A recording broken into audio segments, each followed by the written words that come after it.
गुंडगिरी चाले देशावरी सांगतो तू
पांडुरंगा गेला चंद्रकांत काय घडल काय नाही घडत ते परमेश्वराला ठाऊक.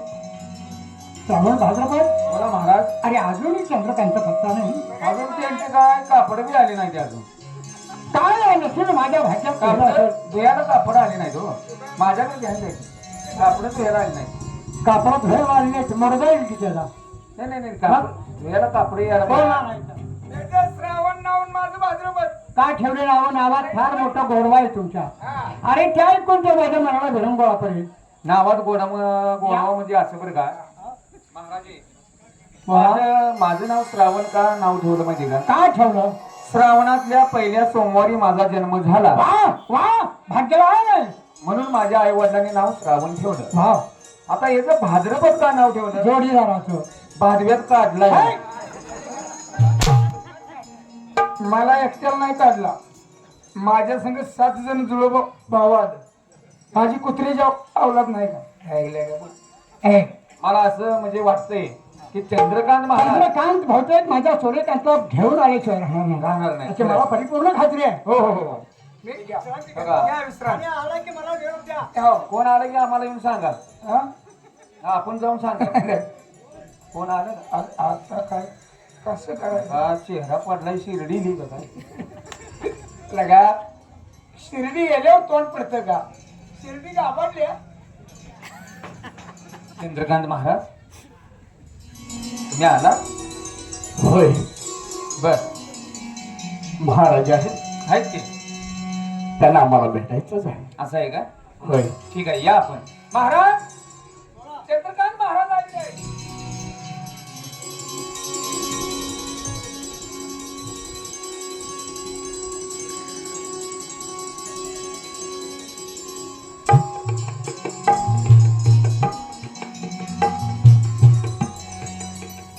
बाबासाहेब एक मिनिट चंद्रकांत. काय तुझ्या चेहऱ्यावरचे भाव काहीतरी मला वेगळेच सांगतायत. होय म्हणजे दादाला समजून सांगण्याचा आटोकाट प्रयत्न केला. आला का माझा सूर्यकांत आला? नाही. अरे आला म्हणून सांग ना. आला म्हणून सांग या मला. आला म्हणून सांगतो. नाही आला म्हणजे मला त्याला सांगितलं तो एक मित्र म्हणून जर आला असेल तर मला कडकडून मिठे मारून माझ्या सगळ्या 4 गोष्टी बोल. हो पण जर का बाबासाहेबांचा वकील म्हणून जर आला असेल तर आलं पाऊली चालता हो. वाईट ऐकल्यानंतर माझ्या मनाला माझ्या काळजाला ठाऊस सोडला. त्याची मी विनवणी केली. अरे झालं गेलं विसरून जा. शेवटी आपले वडील आहे. तुकार वयामध्ये त्यांच्याकडे कोण पाहणार आहे कोण लक्ष देणार आहे. पण त्यानं ऐकलं नाही आणि मलाही त्याला त्या लाल बगीच्यातून हाकलून दिलं. बाबासाहेब हाकलून दिलं. चंद्रकांत तुझ्या तोंडून हे शब्द मी ऐकवले. अरे काय बोलतोस? माझी चेष्टा करतोस का? अरे वेळेसारखं असं काय सांगतोय? कदा काळी कदा पिढी तुझा तो शब्द मोडू शकत नाही याची जाणीव या तुझ्या पित्या समोर असलेल्या या राजाला आहे. तुझा बापच आहे मी. अरे अशी माझी चेष्टा करून तू मला लाजवण्याचा प्रयत्न करतोस का? कुठलाही चंद्रकांत माझा सूर्यकांत एवढा मला दाखव पाहिजे माझा सूर्यकांत कुठे आहे?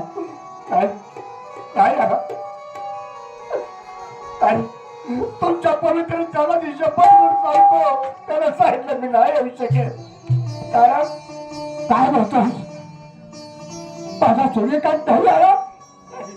माझा सूर्यकांत आला नाही. अरे चंद्रकांत, तुझ्या तोंडून एक शब्द मला ऐकायचे नव्हते रे. कारण माझा बाळाचा शब्द तो मोडून एक काय 100 वेळा तो माझा शब्द मोडू शकतो, पण चंद्रकांत तुझा शब्द तो कदापि मोडणार नाही. आणि तू मला काहीतरी बतावणं करून सांगण्याचा प्रयत्न करतोस का चंद्रकांत? अरे चंद्रकांत, अजून तरी खरं बोल ना. माझी विचार ना, माझी चंद्र माझी चेष्टा मस्करी करून बसेल तू. नाही, मी खरं सांगतोय ते. कारण त्याने सांगितलं मला माझा मित्र तो नात्यात टिकवायचं आहे. माझ्या मला गुरु समर्थाने त्याने सांगितलं त्याच्यात मी काही बदल करणारच नाही. जिकडे पुरा तिकडे मुलूकपणा या मनीप्रमाण म्हटला मी निघून आलेलो आहे. मी परत येणार नाही. मला त्याने सांगितलंय बाबा. थांब थांब चंद्रकांत थांब. मग मस्तपणासारखं काहीतरी बकबक करू नकोस. आतापर्यंत मी तुला ऐकून घेतलं. पुष्कळ झालं चंद्रकांत. या राजा एवढी खात्री आहे की तो तुझ्या शब्दाच्या पुढे जाऊच शकत नाही. याचा अर्थ असा होतो की तो माझ्या सूर्यकांत पाशी पोहोचलेला नाही, त्याच्या जवळ सुद्धा गेलेला नाहीस. हे तू संपूर्ण खोटं नाटक तू माझ्यापर्यंत येऊन तू मला बतावणं करून सांगण्याचा प्रयत्न करतोय का? तर माझा सूर्यकांत या राष्ट्रातून निघून जावा नाही आणि हे राज्य माझ्या तुझ्या ताब्यात यावं एवढी तुझ्या अपेक्षा आहे ना? अरे असं करून सांगायचं होतं तर मला बोलायचं होतं. बाबासाहेब गेलो सूर्यकांत जाऊ द्या, पण मी चंद्रकांत तुमचाच मुलगा आहे. हे राष्ट्र माझ्या स्वाधीन करा. तुम्हाला हे पाहिजे होतं मला.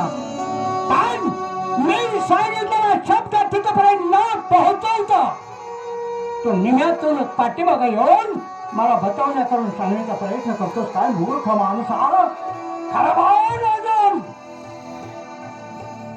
राजे, आपल्या बोलण्याचा मतिक अर्थ मी नाही समजू शकलो. पण लक्षात ठेवा, मी तिथपर्यंत जाऊन निरोप दिला पण ते येऊ शकला नाही. मला कशाची अपेक्षा नाही हो राजे.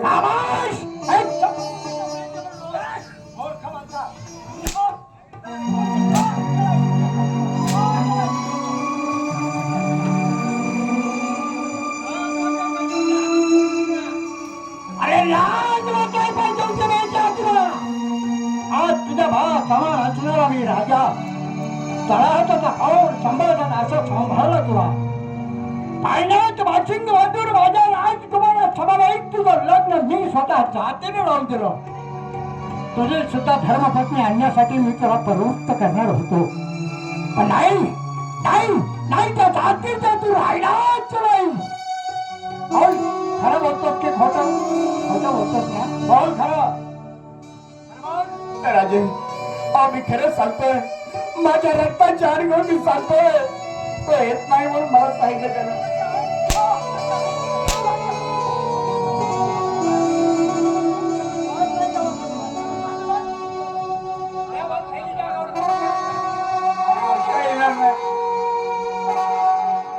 तुमचं बी आण उपयोग काय आता आम्ही करणार?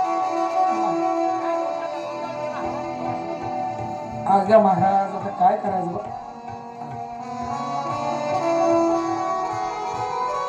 राजे, कारण आज तुम्ही माझी वस्त्र काढली, मला काही दुःख नाही. अनउद्धवाय आजोबा तुझे सरकार उद्धव